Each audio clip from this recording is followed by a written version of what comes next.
اب آپ قرآنی اور روحانی سائنس پر مبنی لیکچر سنیں گے جس کے مقرر ہیں جناب خواجہ شمس الدین عظیمی صاحب۔ اعوذ باللہ من الشیطان الرجیم، بسم اللہ الرحمن الرحیم۔ روزہ ایک ایسا عمل ہے کہ جس کو اللہ تعالیٰ نے خود اپنے لیے پسند فرمایا، اور روزے کی جزا کے بارے میں ارشاد کیا کہ روزے کی جزا میں خود ہوں۔ تو میں یہ چاہتا ہوں کہ ہم سب مل کر یہ سوچیں کہ یہ کیا بات ہوئی کہ اللہ تعالیٰ فرماتے ہیں کہ روزے کی جزا میں خود ہوں۔ نماز، حج، زکوٰۃ اور ساری نیکیاں جس کے بارے میں اللہ تعالیٰ فرماتے ہیں ان سب کا اجر ملے گا۔ اللہ تعالیٰ فرماتے ہیں کہ چھوٹی سے چھوٹی بات اگر برائی کی ہے وہ بھی اللہ کے یہاں ریکارڈ ہے، اور بڑی سے بڑی بات اچھائی کی جو ہے وہ بھی اللہ کے یہاں ریکارڈ ہے۔ فَمَن يَعْمَلْ مِثْقَالَ ذَرَّةٍ خَيْرًا يَرَهُ وَمَن يَعْمَلْ مِثْقَالَ ذَرَّةٍ شَرًّا يَرَهُ۔ یہ بات جو ہے کہ روزے کی جزا میں خود ہوں، یہ اس کو تلاش کرنا ہے کہ اللہ تعالیٰ کے اس فرمان میں کیا حکمت ہے۔ روزے کی جزا میں خود ہوں، اس کا سیدھا سا مطلب میرے سمجھ میں تو آتا ہے کہ روزے دار اگر روزے کی پوری حکمت اور پوری اس کے جو قاعدے اور ضابطے اللہ تعالیٰ نے مقرر کیے ہیں اس کے ساتھ اگر روزہ رکھ لیا جائے تو اللہ تعالیٰ کا اس روزے دار کو دیدار ہو جاتا ہے۔ روزے کی جزا میں خود ہوں، یہ اللہ تعالیٰ اس کے سامنے آ جاتے ہیں۔ اچھا یہ اللہ تعالیٰ کی مرضی کے اوپر ہے، اللہ تعالیٰ جس کے سامنے جس کی چاہے سامنے آ جائے، اللہ تعالیٰ کوئی پابندی تو نہیں ہے۔ اب یہ روزے کی جزا میں خود ہوں۔ اب ہم روزہ رکھتے ہیں، اپنے باپ دادا سے بھی سنتے ہیں وہ بھی روزے رکھتے آئے ہیں، روزے کا اہتمام بھی بہت ہوتا ہے۔ روزے دار اس بات کی کوشش بھی کرتے ہیں کہ بھائی ادھر ادھر کی خرافات سے بچنا چاہیے تاکہ روزے کا اجر ضائع نہ ہو، لیکن ابھی تک کوئی ایسی بات سننے میں نہیں آئی کہ کسی نے جرات کے ساتھ یہ کہا ہو کہ بھائی میں نے روزہ رکھا تھا اور میں نے اللہ کا دیدار کر لیا۔ ہوں گے بہت سارے لوگ ہوں گے، اللہ تعالیٰ کے بڑے بڑے بندے پڑے ہوئے ہیں، ولی اللہ پڑے ہوئے ہیں، عمومی طور پر یہ بات سننے میں نہیں آئی، میرے خیال ہے آپ نے بھی نہیں سنی ہوگی۔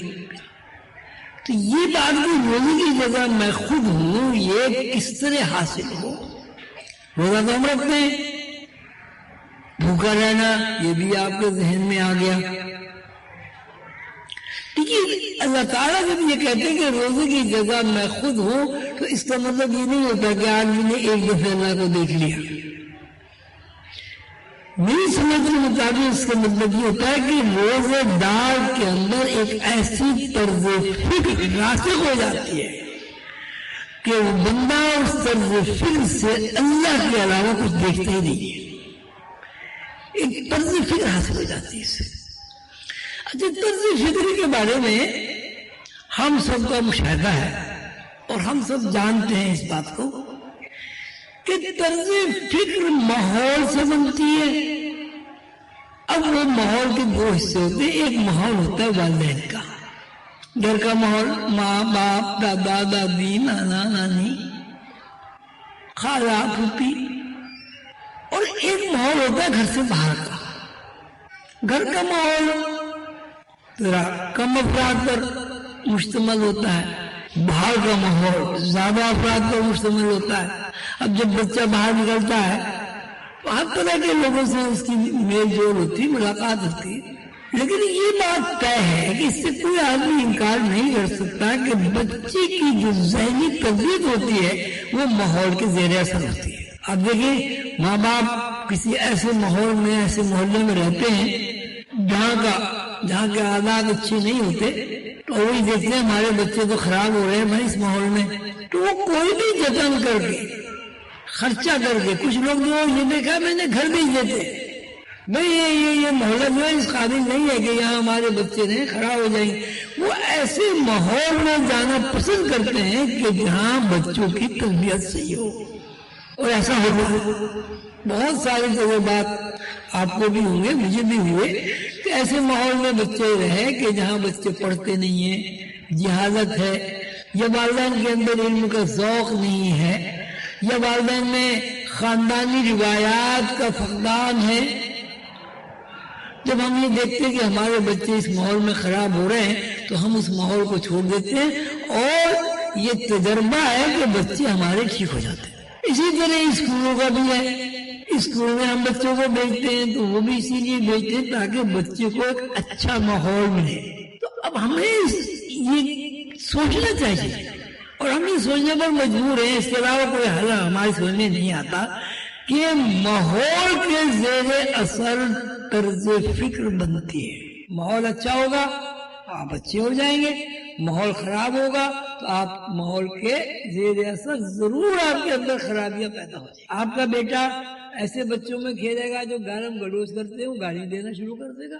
آپ کا بچہ ایسے ماحول میں رہتا ہے کہ جہاں اللہ رسول کا تذکرہ ہوتا ہے، آپ جناب سے گفتگو کی جاتی ہے، وہ اسی قسم کی گفتگو کرے گا، اسی قسم کی بولی بولے گا اور اسی قسم کی باتیں کرے گا جو اس سے ماحول میں موجود ہے، کہ ماحول میں وہ بچہ سن رہا ہے. ماں باپ اگر جھوٹ بولیں گے تو بچہ جھوٹ بولے گا. آپ نے دیکھا ہوگا چھوٹے چھوٹے بچے 2 سال کے 1 سال کے، اماں ابا نماز پڑھتے ہیں، وہ مسلح پہ آگے بچہ بھی کھڑا ہو جاتا ہے، چھوٹا سا نیت مان لیتا ہے، اسے پتہ تو نہیں میں کیا کر رہا ہوں. ماحول آدمی کو بدلتا ہے، تبدیل کرتا ہے. تو ایک ماحول انبیاء علیہ السلام کریٹ کرتے ہیں اور ایک ماحول شیطان کریٹ کرتا ہے. جب انبیاء علیہ السلام کے ماحول میں بندہ چلا جاتا ہے تو وہ صالح ہو جاتا ہے، نیک ہو جاتا ہے، متقی ہو جاتا ہے، پرہیزگار ہو جاتا ہے، مساجدیں آباد ہو جاتی ہیں، قرآن کریم کی تلاوت عام ہو جاتی ہے، ایک ماحول بن جاتا ہے نورانی. اور جب کوئی آدمی پیغمبر سے ہٹ کے شیطانی ماحول میں جاتا ہے تو پھر جناب سینما آباد ہوتے ہیں، بلیک مارکیٹنگ کی مارکیٹیں آباد ہوتی ہیں. وہ کچھ ہوتا ہے جو انبیاء علیہ السلام کے ماحول کے اور طرز فکر کے بالکل الگ ہے. اب جب ہم روزے کے عمل کی طرف آتے ہیں اور سوچتے ہیں کہ روزہ کیا ہے اور روزہ اتنی بڑی عبادت کس طرح ہے کہ اللہ تعالیٰ نے یہ کہہ دیا کہ میں روزے کی جزا میں خود ہوں. یعنی روزے دار کو میں مل جاتا ہوں، یہ سمجھیں کہ روزے دار کو میں مل جاتا ہوں، یا روزے دار مجھے ڈھونڈ لیتا ہے، یا روزے دار مجھے پا لیتا ہے، یا روزے دار میرا دیدار کر لیتا ہے. تو جب روزے کے بارے میں آپ سوچیں گے، تھوڑی سی دیر بھی آپ سوچیں، تو رمضان المبارک پورا مہینہ ایک ماحول ہے. فجر کی اذان، سحر، سارے دن بھوکا رہنا، حلال چیزوں کو حرام کر لینا، افطار کے وقت جناب 1 کروڑ بندہ بیٹھا ہوا ہے، چیزیں سامنے رکھی ہوئی ہیں، بھوک بھی لگ رہی ہے، پیاس بھی لگ رہی ہے، لیکن مجال ہے جب تک اذان کی آواز نہ آ جائے کوئی افطار کر لے. تو انتظار کرتے ہیں کہ اذان ہوگی تو منہ کھلے گا، اذان مغرب کی نہیں ہوگی تو منہ نہیں کھلے گا. پھر جتنے بھی روزے دار لوگ ہیں اللہ تعالیٰ سب کو روزہ رکھنے کی توفیق عطا فرمائے، وہ کوشش کرتے ہیں جھوٹ نہ بولیں، وہ کوشش کرتے ہیں غیبت نہ کریں. تو یہ ایک ماحول بن گیا. اب ایک ماحول ہے پہلوانوں کا. اب پہلوانوں کا ماحول ہی ہے کہ خوب ورزشیں کریں اور کھاتے چلے جائیں، خوب ورزشیں کریں اور کھاتے چلے جائیں. وہ دفعہ یہاں ایک پہلوان آیا تھا باہر کا، وہ اس کی خوراک چھپی تھی اخبار میں، وہ کہتا تھا میں 30 انڈے صبح ناشتے میں کھاتا ہوں. ایک بکرا کھا جاتا ہوں. تو وہ ایک ان کا ماحول ہی الگ تھا کھانے پینے کا. اور جو صحت مند لوگ ہوتے ہیں ان کا بھی ایک ماحول ہے، بیمار آدمیوں کا بھی ایک ماحول. اب آپ اسپتال میں جائیں تو اسپتال کے ماحول کو آپ صحت مند ماحول نہیں کہہ سکتے. اسپتال کا ماحول اس لیے ہے تاکہ بیمار آدمی ایک جگہ جمع ہو کر اچھی صحت لے کے اس بیماری کے ماحول سے نکل کر صحت مند معاشرے میں واپس آ جائے. تو رمضان ایک مکمل پروگرام ہے، ایک ماحول ہے پوری قوم کے لیے. جب آدمی اس ماحول میں رچ بس جاتا ہے، مثلا ایک بچہ ہے آپ کا، اب آپ کے گھر میں آپ جناب سے بات کی جاتی ہے. اگر آپ کا ماحول ایسا ہے کہ آپ جھوٹ نہ بولیں تو آپ کوشش کے باوجود جھوٹ نہیں بول سکتے.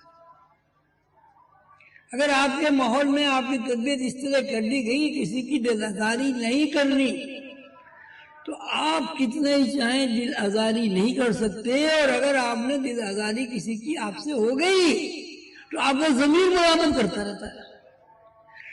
تو یہ روزہ جو ہے رمضان المبارک کا پورا مہینہ 30 دن اللہ تعالیٰ نے ایک ایسے ماحول بنایا ہے اس 30 دن میں کہ بندہ کچھ بھی کرے اس کا ذہن اللہ کی طرف متوجہ رہتا ہے. جس طرح اب اسے پیاس لگی، گرمی ہو رہی ہے، گلا خشک ہو رہا ہے، زبان پہ کانٹے پڑے ہوئے، وہ جناب پانی پیتا کلی کر دیتا ہے، ڈولیاں بھگو کے سر پہ رکھتا ہے، پانی نہیں پیتا. کیوں نہیں پیتا؟ کہ میں نے صبح اللہ سے وعدہ کیا تھا کہ جب تک مغرب کی اذان نہیں ہوگی میں نے پانی نہیں پینا. اور اللہ مجھے دیکھ رہا ہے، اگر مجھے کوئی نہ بھئی آپ غسل خانے میں جائیں جا کے غٹ غٹ کا پانی پینے کوئی دیکھ رہا ہے آپ کو، لیکن آدمی نہیں پیتا. کیوں؟ کہ مجھے اللہ دیکھ رہا ہے، کوئی دیکھے نہ دیکھے مجھے اللہ دیکھ رہا ہے. اچھا بھوک لگ رہی ہے، پیٹ میں بل پڑ رہے ہیں، آتے قل واللہ شریف پڑھ رہی ہیں، آپ روٹی نہیں کھاتے، نماز کی پابندی ہو جاتی ہے، غیبت نہیں ہوتی. اب افطار کر لیا، اب افطار کے بعد جناب آپ کا یہ تو پورا دن تو اس ماحول میں گزرا کہ اللہ دیکھ رہا ہے روٹی نہیں کھانی، اللہ دیکھ رہا ہے پانی نہیں پینا، اللہ دیکھ رہا ہے کسی کی غیبت نہیں کرنی، اللہ دیکھ رہا ہے کہ کسی کی دل آزاری نہیں کرنی. یہ ایک ماحول بنا آپ کا پورا. دوسری بات یہ کہ انسان کی جو زندگی کے دو رخ ہیں، ایک اس کا جسم ہے، ایک اس کی روح ہے. تو یہ سارے ڈاکٹر بھی جانتے ہیں، حکیم بھی جانتے ہیں کہ اگر انسان ضرورت سے زیادہ کھانا کھاتا ہے تو ضرورت سے زیادہ کھانا کھانے سے اس کے اندر طاقت نہیں آتی، بیماریاں اس کے اندر داخل ہو جاتی ہیں. سب جانتے ہیں. دیکھیے نا آپ موٹے ہو جاتے ہیں، کہتے ہیں ڈائٹنگ کرو. کیوں کرو ڈائٹنگ؟ کہ زیادہ کھانے سے بیمار ہو گئے آپ. اتنا کھائیں جتنی ضرورت ہے. حضرت علی کا قول ہے، فرماتے ہیں کہ پیٹ کے 3 حصے کرو، ایک حصہ کھانے کا روٹی کا، ایک حصہ پانی کا، اور ایک حصہ ہوا کا. جب تم یہ کام کرو گے تو کبھی بیمار نہیں ہوگے. آپ نے دیکھا ہوا کم کھانے والے لوگ بہت کم بیمار ہوتے ہیں، زیادہ کھانے والے لوگ بہت زیادہ بیمار ہوتے ہیں. چکنائیاں کھا کے کسی کے جناب کولیسٹرول بڑھ گیا، کسی کا ہائی بلڈ پریشر ہو گیا. کم کھانے والے لوگ جو ہیں بیمار کم ہوتے ہیں. یہ مسلم اصول ہے. اب جب آپ نے روزہ رکھا وہ آٹومیٹک ہی کھانا کم ہو گیا تو آپ کی صحت اچھی ہو گئی. دوسری ہے کہ جب آپ جتنا کھانا کھائیں گے آپ کے دماغ میں نیند کا خمار آئے گا، ہر وقت لگے سوئی جاؤ سوئی جاؤ سوئی جاؤ. رمضان میں کچھ دن نیند آتی ہے، 2-3 دن پھر نیند نہیں آتی، نیند اڑ جاتی ہے. اچھا آپ نے دیکھا ہوگا 2-3 دن تو ذرا پریشانی ہوتی ہے، اور جب 2-3 دن کے آپ روزے رکھ لیتے ہیں اس کے بعد روزے میں ایک لذت آتی ہے. کئی دفعہ تو افطار کرنے کو بھی دل نہیں چاہتا، اتنی لذت روزے میں آتی ہے. تو یہ ایک ماحول بنا اس بات کے لیے کہ آپ اللہ کے لیے بھوکے رہیں گے، اللہ کے لیے پیاسے رہیں گے، اللہ کے لیے جھوٹ نہیں بولیں گے، غیبت نہیں کریں گے کسی کی، اور صبح سے شام تک اس خیال کو بار بار ریپیٹ کریں گے کہ میرا فجر سے لے کے مغرب تک، یعنی طلوع شمس سے غروب شمس تک پوری میری جو زندگی وہ اللہ کے لیے وقف ہے. میں نے کچھ نہیں کرنا، جو اللہ نے چاہنا ہے وہی میں نے کرنا ہے. پھر وہ رات آ گئی، اب رات میں بھی ان کا تراویح پڑھنی ہے، تھوڑی دیر سو گئے ان کا اب سحر کرنی ہے. تو جب آپ اس کو چارٹ بنائیں گے اس کا اور حساب کتاب کریں گے تو 24 گھنٹے میں تقریباً 15-16 گھنٹے انسان کا ذہن اللہ کی طرف متوجہ رہتا ہے، جو عام دنوں میں نہیں رہتا. تو یہ روزہ جو ہے یہ ایک ماحول ہے جو انسان کو انبیاء کی صف میں جا کر کھڑا کر دیتا ہے اور اللہ سے قریب کر دیتا ہے. پھر اس پریکٹس سے، کم کھانا سے، کم سونے سے، کم باتیں کرنے سے آدمی کے اندر ایک روحانی صلاحیت بیدار ہوتی ہے. ہر انسان جانتا ہے کہ انسان کے اندر 2 صلاحیتیں کام کر رہی ہیں. ایک ہم بیداری میں چلتے پھرتے کھاتے پیتے، اور دوسری صلاحیت ہم خواب میں کھاتے پیتے چلتے پھرتے. تو 20 روزے رکھنے کے بعد، یعنی 20 دن ایک مخصوص نورانی ماحول میں رہنے سے انسان کے اندر ایک صلاحیت ابھرتی ہے. وہ صلاحیت ہے غیب بینی کی صلاحیت، جس کے بارے میں رسول اللہ صلی اللہ علیہ وسلم نے فرمایا کہ شب قدر کو طاق راتوں میں تلاش کرو، 21، 23، 25، 27، اور اگر چاند نہ ہو تو 29 بھی ہے. اور جو لوگ روزے کی فضیلت، روزے کے آداب، روزے کی حکمت اور روزے کے مفہوم سے باخبر ہو کر 20 روزے رکھ لیتے ہیں، ان کے اندر یقیناً غیب میں دیکھنے کی صلاحیت پیدا ہو جاتی ہے. اور جب وہ رات کو جاگتے ہیں، شب بیداری کرتے ہیں، اللہ تعالیٰ کے فضل و کرم سے ان کے اوپر شب قدر کا انکشاف ہوتا ہے. اِنَّا أَنزَلْنَاهُ فِي لَيْلَةِ الْقَدْرِ لَيْلَةُ الْقَدْرِ خَيْرٌ مِّنَ أَلْفِ شَهْرٍ تَنَزَّلُ الْمَلَائِكَةُ وَالرُّوحُ فِيهَا بِإِذْنِ رَبِّهِم مِّن كُلِّ أَمْرٍ سَلَامٌ هِيَ حَتَّىٰ مَطْلَعِ الْفَجْرِ. کہ شب قدر کیا ہے؟ آپ کیا سمجھیں شب قدر کیا ہے؟ شب قدر 1000 مہینوں کی سے افضل ہے. اب 1000 مہینے میں 30,000 دن ہوتے ہیں، 30,000 راتیں ہوتے ہیں. ایک مہینے میں 30 راتیں ہوتی ہیں، 30 دن ہوتے ہیں. تو 1000 مہینے میں 30,000 دن ہوتے ہیں، 30,000 راتیں ہوتی ہیں. تو کتنی ہو گئی؟ 60,000 ہو گئی. خیر من الف شہر، لیلۃ القدر افضل ہے 60,000 گنا حواس. یعنی اگر آپ کے اندر لیلۃ القدر کے حواس بیدار ہو گئے ہیں تو آپ کے دیکھنے کی، آپ محسوس کرنے کی، آپ کے اندر 60,000 گنا زیادہ صلاحیت بیدار ہو گئی. رمضان المبارک کے ماحول میں رہنے سے، روزے رکھنے سے، اور روزے رکھنے کے آداب ہیں کم کھاؤ. اب یہ کوئی یہ نہیں ہے ہمارے یہاں تو جب ہم روزہ رکھتے ہیں تو بڑا عجیب ہے، لوگ کہتے ہیں جی ہر مہینے میں رمضان کا خرچ دگنا ہو جاتا ہے. لیکن اگر آپ نے روزے کے آداب کے ساتھ روزہ رکھ لیا، مطلب اتنا کھائیں جس میں کمزوری نہ ہو، اتنا سوئیں جس میں آپ کی طبیعت خراب نہ ہو، اتنا کام کریں جس میں آپ تھکان سے بے حال نہ ہو جائیں، اور پھر روزہ رکھیں. اب روزے میں جب آپ کو فرصت ملے گی بھائی زیادہ زیادہ قرآن شریف پڑھیں، نفلیں پڑھیں، درود شریف پڑھیں، سورہ قدر کی آیات کی زیادہ سے زیادہ تلاوت کریں. 20 دن میں آپ کے اندر اتنی صلاحیت پیدا ہو جائے گی کہ اب آپ غیب کی دنیا کو دیکھنے کے قابل ہو گئے. اب جب آپ راتوں کو جاگیں گے، 21 کو جاگے، 23 کو جاگے، 25 کو جاگے، اب دیکھیں رات کو آپ جو جاگیں گے کوئی تاش کے پتے تو کھیلیں گے نہیں، کوئی اللہ کی عبادت ہی کریں گے نا. تو اس عبادت کے انوار سے آپ کے اندر ایسی نگاہ پیدا ہوئے گی کہ آپ فرشتوں کو دیکھ سکتے ہیں. تو میری دانش میں تو یہ سمجھتا ہوں کہ رمضان المبارک کا پورا مہینہ ایک ماحول ہے، ایسا ماحول جو انبیاء کا ماحول ہے، اللہ سے قربت والوں کا ماحول ہے، فرشتوں کا ماحول ہے. تنزل الملائکۃ والروح، فرشتے اترتے ہیں اور حضرت جبریل علیہ السلام اترتے ہیں.